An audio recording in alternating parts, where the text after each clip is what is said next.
Bonjour à tous et bienvenue dans ce nouveau podcast. Je suis Thérèse, la fondatrice de la marque Femme à part et du blog Rayonner au féminin. Et aujourd'hui, je viens vous parler de la mission de vie. Ça arrive à pas mal de femmes, d'hommes aussi très certainement, mais comme vous le savez, je m'adresse plutôt aux femmes dans mes podcasts. Et il y a une question que beaucoup de femmes se posent et c'est: est-ce que je suis à ma place? Est-ce que je suis vraiment là où je dois être? J'ai le sentiment peut-être de ne pas faire assez ou de faire un petit peu de travers ou qu'il n'y a pas assez de sens dans ma vie. Je suis fatiguée sans savoir pourquoi. Je fais ce qu'il faut, je fais mon devoir d'état, mais je ne trouve pas beaucoup plus de sens à tout cela. Voilà, on a l'impression qu'on donne beaucoup, mais qu'on n'est pas forcément au bon endroit. Trouver sa mission de vie, ça n'est pas une question d'ambition ni de réussite sociale, c'est vraiment trouver cet alignement, cet ancrage qui va faire qu'on va vraiment sentir que l'on est pleinement aligné dans sa vie, que l'on se sent bien et que nous sommes là où nous allons le mieux servir. C'est pas un concept abstrait, c'est pas juste un grand mot comme ça, et je sais que ça préoccupe pas mal de femmes de se demander est-ce qu'elles sont vraiment là où elles doivent être, est-ce qu'elles font vraiment ce qu'il faut, est-ce que leur vie a vraiment un sens derrière. J'ai déjà écrit un podcast à ce sujet sur le blog, je vous mettrai quand même le lien en barre d'informations. Ce podcast va être complémentaire par rapport à l'article et je sais que vous êtes nombreuses à vous poser des questions sur le sens que vous pouvez donner à votre vie et sur la place que vous pouvez prendre, que vous pouvez trouver et qui va réellement vous épanouir. Donc on va vous parler dans ce podcast, nous allons parler ensemble plutôt de ce que n'est pas la mission de vie, de ce qu'elle va changer concrètement quand vous la trouvez, et je vous parlerai également de mon témoignage personnel. Je vous en ai déjà parlé une ou deux fois, mais vous expliquer comment j'ai fait moi, malgré mes doutes, malgré là où j'étais, voilà, avec un travail confortable, un salaire confortable, des amis, des collègues sympathiques, une vie somme toute assez classique, mais vraiment plutôt sympa, on va dire, sans aucun problème spécial, et comment j'en suis venue à me poser des questions et à savoir ce que je voulais vraiment faire et pourquoi je voulais sortir de cette spirale et pourquoi ça ne me convenait pas. Je sais que parfois on a du mal à s'en rendre compte et à réaliser, mais vous allez voir que c'est possible pour tout le monde évidemment, et en tout cas c'est ce que je vous souhaite, c'est de trouver votre mission de vie, parce que je trouve que quand on comprend sa mission de vie, c'est là qu'en fait on est vraiment aligné, qu'on peut vraiment s'épanouir et que l'on peut être véritablement une femme rayonnante et j'allais dire qu'on a plus, enfin c'est pas qu'on n'a plus vraiment à travailler, mais disons que les choses nous pèsent moins parce que tout fait sens en fait. Et donc on va avoir une grande paix intérieure qui va faire que malgré les obstacles, malgré les difficultés de la vie, finalement on va réussir à passer au-dessus de tout, avec la grâce de Dieu aussi, et notre travail, l'aide des autres, etc. Mais parce qu'on aura une grande paix intérieure, une grande richesse intérieure aussi, je pense que c'est ça qui va faire aussi qu'on va s'épanouir. Première partie de ce podcast, ça va être juste de déconstruire peut-être quelques fantasmes, quelques idées reçues sur ce qu'est la mission de vie. La mission de vie, c'est pas forcément une grande vocation très éclatante, une espèce, un rôle très visible, une carrière qui est parfaite, un haut poste, quelque chose, vous voyez, de vraiment... voilà, je vais vraiment être... une influenceuse avec je ne sais pas combien de followers et donc je vais pouvoir influencer plein de gens vers le bien, ou alors je vais avoir une super carrière, je vais monter les échelons, je vais avoir beaucoup d'argent, comme ça avec cet argent je pourrais vraiment faire le bien autour de moi. Vous voyez, c'est pas forcément quelque chose de très éclatant, de très visible, c'est vraiment ce qui vous correspond à vous. Et de même, la mission de vie, c'est pas forcément quelque chose qui est figé une fois pour toutes, qui ne change jamais. Ça peut aussi évoluer avec le temps. Évidemment, ça n'est pas la même chose quand vous êtes, je sais pas, 18, 19, 20 ans, que quand vous avez 30 ans, si vous êtes marié, si vous n'êtes pas marié, si vous avez des enfants, si vous n'en avez pas, etc. Donc ça peut évoluer évidemment avec, en même temps que votre propre vie évolue et change. Je pense que la première base de la mission de vie, on va dire, c'est de trouver votre vocation. Est-ce que vous êtes appelé à la vocation religieuse ou est-ce que le bon Dieu vous appelle au mariage? Voilà, ça c'est peut-être le premier pas, la première porte d'entrée. Et ensuite, une fois que votre état de vie, si ça n'est pas la vie religieuse, mais si vous êtes appelé à rester dans le monde, eh bien tout simplement, voilà, on va pouvoir parler de la suite ensemble. La suite qui n'est pas toujours facile parce que la mission de vie, on pense aussi qu'on va recevoir un signe très très clair, une certitude absolue, ouais, je sais pas, une apparition soudainement, une grande lumière qui se fait, un petit texto du bon Dieu directement pour te dire tiens regarde c'est ça ta mission de vie. Eh bien non, ça ne se passe pas comme ça en général, à moins d'avoir des grâces spéciales d'ailleurs, hein, mais le bon Dieu se sert de tout ce qu'il a à portée de sa main, entre guillemets, pour nous faire aussi passer des messages et nous faire comprendre ce qu'il attend de nous. Mais je pense que ça vient en tout premier d'une grande humilité et d'une disponibilité intérieure. C'est-à-dire que si on est toujours dans l'action, toujours dans l'activisme, toujours dans le bruit, qu'on ne se pose pas souvent, qu'on ne prend peut-être pas le temps de prier suffisamment, dans le sens pas de réciter des prières habituelles, d'aller à la messe, etc., mais vraiment d'avoir, vous voyez, ce moment où on se pose et où on laisse le bon Dieu prendre de la place dans notre cœur aussi et nous parler, et qu'on a vraiment un cœur à cœur avec lui. Et donc c'est vrai que si on est toujours dans l'activisme et dans le bruit, on va peut-être avoir du mal à comprendre, ou si on est toujours dans la fuite vers le futur, vous voyez ce que je veux dire, on avance, c'est pas grave, on regarde pas trop, on réfléchit pas, on avance, l'important c'est d'avancer. Non, parfois il faut aussi savoir se poser, ça peut faire mal aussi, parce que quand on fait des bilans, c'est pas toujours très agréable, ça dépend, mais je veux dire, on remet plein de choses en question, on regarde vraiment les choses avec lucidité, et parfois on peut s'apercevoir qu'on est à un endroit de notre vie où finalement ça n'est pas trop ce qu'on attend, et puis on peut être un petit peu déçu ou un petit peu troublé quand on fait ce genre vraiment d'introspection et de bilan. Mais il faut savoir que, voilà, si vous sentez déjà que quelque chose cloche un petit peu, le but, ça n'est pas de fuir en avant, ça n'est pas non plus de chercher une solution spectaculaire, d'attendre que ça nous tombe tout cuit dans la bouche, mais le but, c'est vraiment de révéler ce qui est déjà certainement en vous, et de trouver cet alignement. Et justement, je viens de vous dire une phrase importante, je pense, c'est il y a beaucoup de femmes qui se trompent parce qu'elles vont chercher loin, alors qu'en fait c'est déjà en elles. Et bien évidemment, tout ce que je vous dis, donc moi je suis catholique, donc j'ai parlé du bon Dieu, des prières, etc. Je pense qu'il y a beaucoup de choses dans ce podcast que je dis et qui peuvent être tout à fait adaptables également, même si vous n'êtes pas croyante, bien que je vous invite évidemment à vous convertir et à connaître le bon Dieu. Mais ce que je veux dire, c'est que voilà, on peut très bien trouver aussi sa mission de vie autrement que par la prière, même si d'après moi, évidemment, en tant que catholique, je trouve que ça aide beaucoup, et de chercher à faire vraiment la volonté du bon Dieu aussi.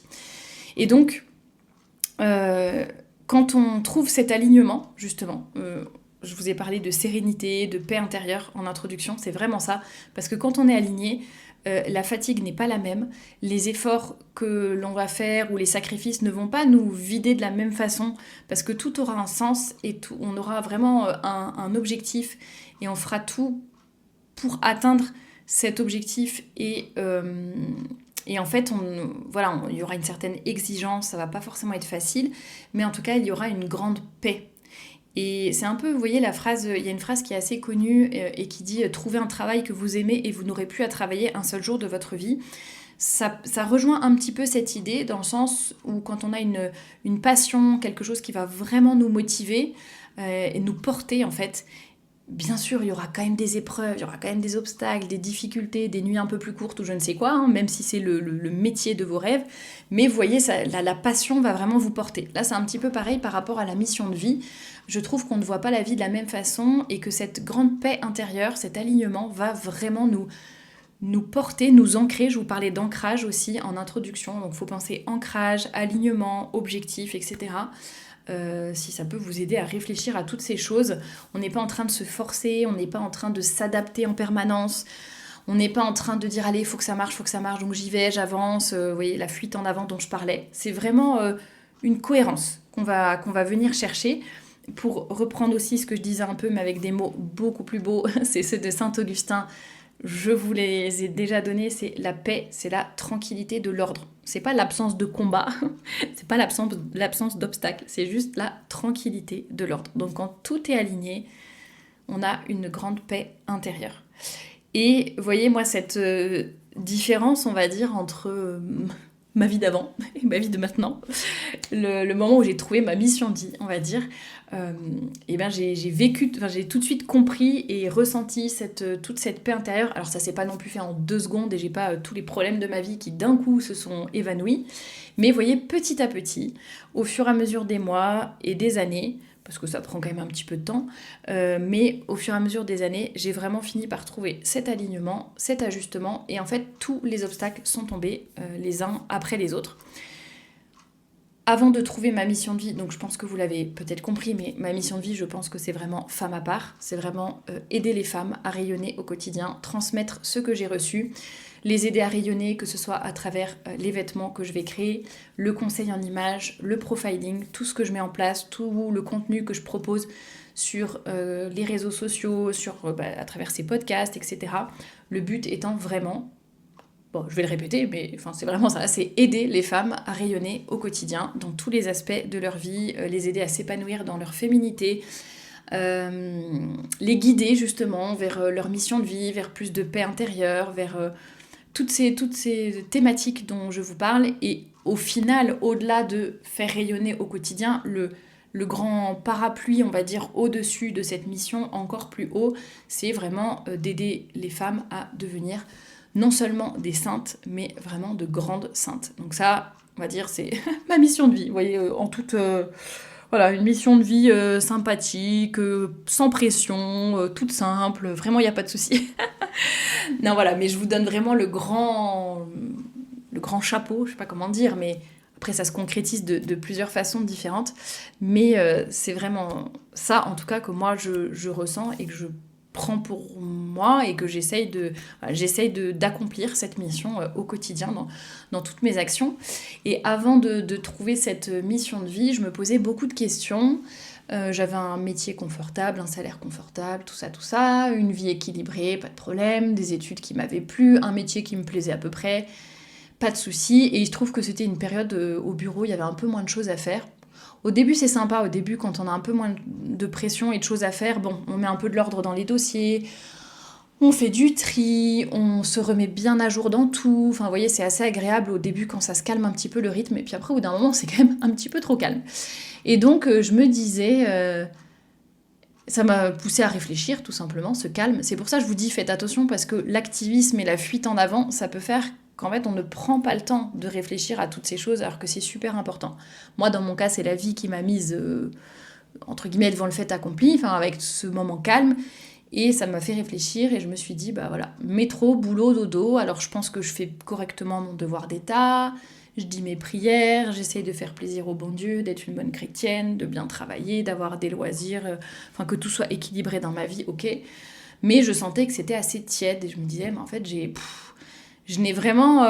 j'ai l'impression que c'est un peu gâché, quoi. Quand j'arriverai de... Enfin, pas gâché, dans le sens, je fais quand même mon devoir d'état, etc. Mais quand j'arriverai devant le bon Dieu... quand je mourrai, qu'est-ce que je vais bien pouvoir lui raconter et lui dire de ah bah voilà, c'est bon, mon Dieu, j'ai coché toutes les cases, j'ai fait le minimum vital partout. Ben, c'est exactement ce que je ne voulais pas. Je voulais vraiment pouvoir dire que j'avais cultivé aussi les talents que le bon Dieu m'avait donnés. Et je me suis mise à réfléchir sur mes talents. Je me suis dit, bon, peut-être qu'il faut que je commence par des petites choses. Pas forcément au niveau de mon professionnel ou de mes occupations principales, mais peut-être que déjà il y aurait des talents que je pourrais, même en tant que loisir, juste développer. Vraiment développer tout ce que le bon Dieu m'a donné. J'ai pensé à plusieurs choses, j'ai pensé au chant, parce que j'aime énormément chanter, j'ai fait partie d'une chorale pendant 10 ans.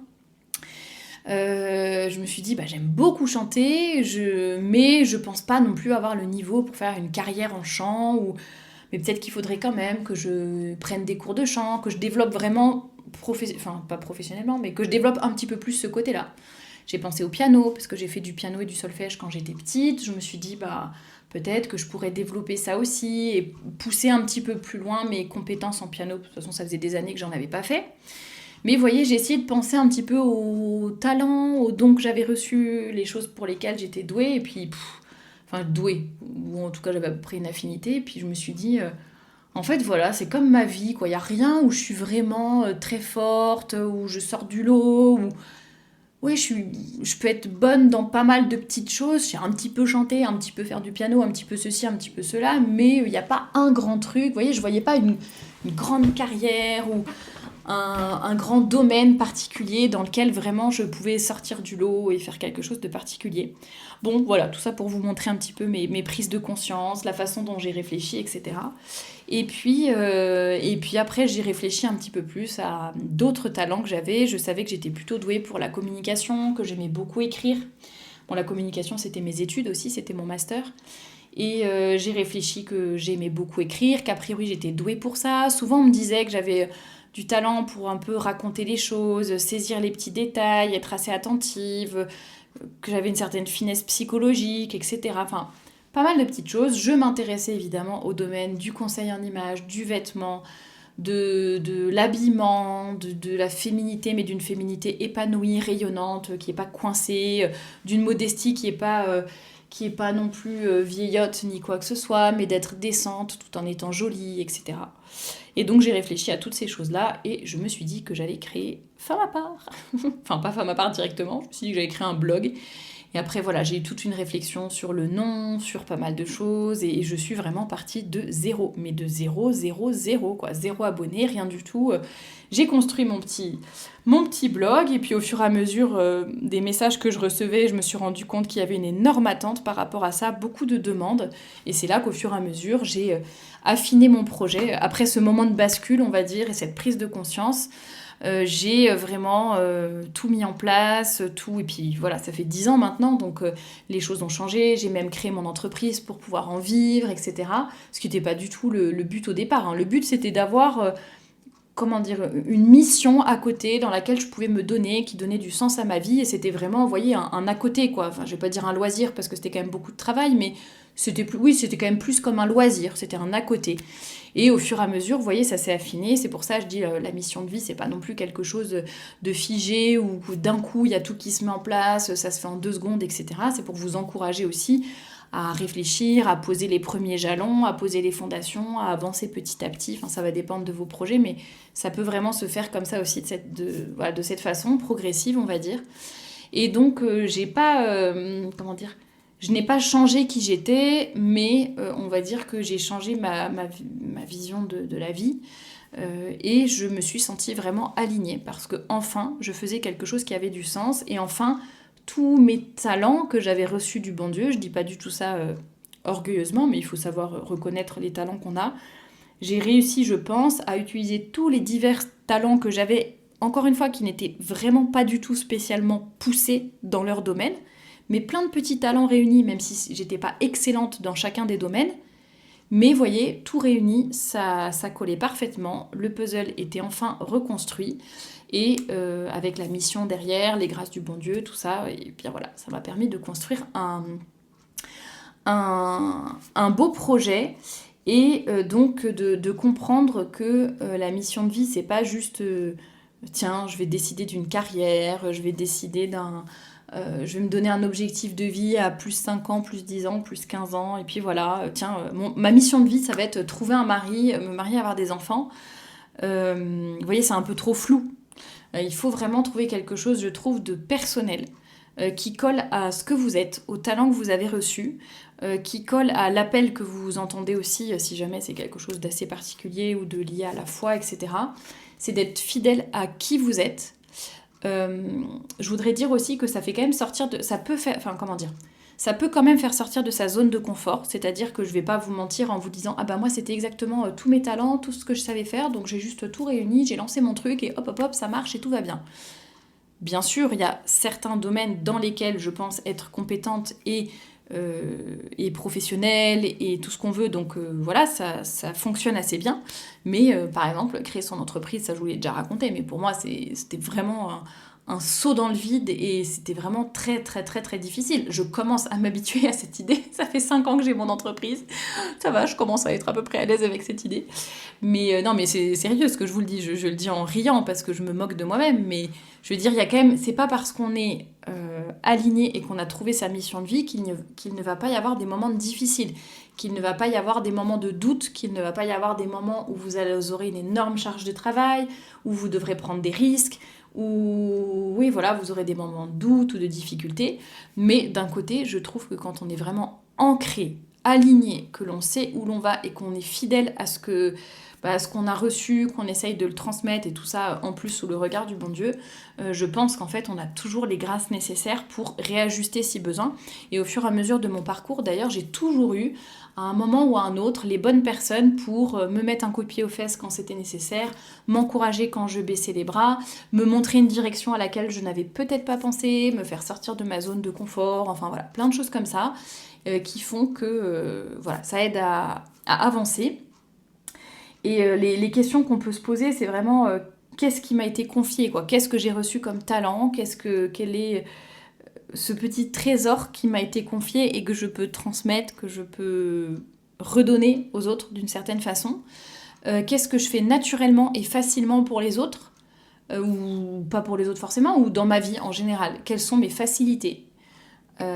Et ça, vraiment, je vous encourage peut-être à demander l'avis de d'autres personnes, parce que justement, comme c'est facile pour nous, parfois on ne se rend pas compte que c'est quand même peut-être quelque chose de bien et qui sort du lot. Nous, ça nous paraît tellement évident, tellement facile, tellement notre quotidien et ce qu'on fait, mais on se rend pas compte qu'en fait, tout le monde n'est pas doué dans tel ou tel domaine, et qu'en fait, ça pourrait vraiment être quelque chose où on peut apporter notre petite touche particulière. Et puis se demander où est-ce que je peux me donner sans me trahir, en restant moi-même, même si ça reste exigeant et qu'il faut toujours faire un travail sur soi et se remettre en question, mais on peut être vraiment... on n'est pas en train de jouer un rôle, c'est ça que je veux dire.